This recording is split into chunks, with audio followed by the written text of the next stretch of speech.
शेतकऱ्यांसाठी अत्यंत आनंदाची बातमी आलेली आहे। जे शेतकरी व्हिडिओ शेवटपर्यंत पाहतील त्यांना संपूर्ण माहिती सविस्तर पाहायला मिळेल। त्यापूर्वी चॅनलवर नवीन असाल तर खाली दिसत असलेल्या लाल किंवा पांढऱ्या कलरच्या सबस्क्राइब बटनवरती क्लिक करा, जेणेकरून आपल्याला नवीन येणारा व्हिडिओ सर्वात अगोदर पाहायला मिळेल। कापूस व सोयाबीन उत्पादकांना हेक्टरी 5,000चे अनुदान, 4,194 कोटीची तरतूद।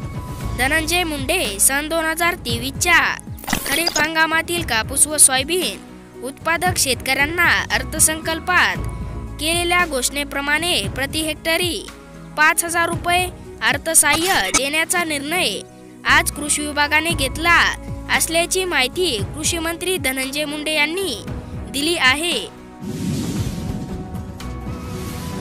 शेतकऱ्यांसाठी खुशखबर। शेतकरी मित्रांनो, राज्य सरकारने आता अशी घोषणा केली आहे की येत्या 15 ऑगस्ट रोजी मुख्यमंत्री माझी लाडकी बहीण योजनेचा पहिला हप्ता व नमो शेतकरी महासन्मान निधी योजनेचा बहुप्रतीक्षेमध्ये असलेला चौथा हप्ता शेतकऱ्यांना व महिलांना एकाच वेळेस देण्यात येणार आहे।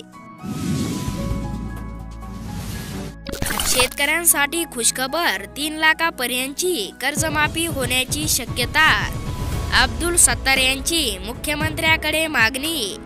राज्य सरकार शेतकऱ्यांसाठी 3 लाखापर्यंतची कर्जमाफी जाहीर करणार असल्याची माहिती समोर आली आहे। न्यूज आणि रिपोर्टनुसार राज्यातील शेतकरी काही काळापासून संघर्ष करीत आहेत, तसेच शेतकरी आर्थिक अडचणीमध्ये आहेत। त्यामुळे राज्य सरकारने शेतकऱ्यांसाठी 3 लाखापर्यंतची कर्जमाफी जाहीर करण्याची विनंती अब्दुल सत्तार यांनी केली आहे।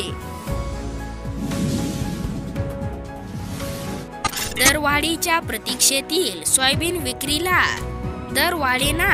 अकोल्यात सरासरी सोयाबीनला 4,265 रुपये इतका दर।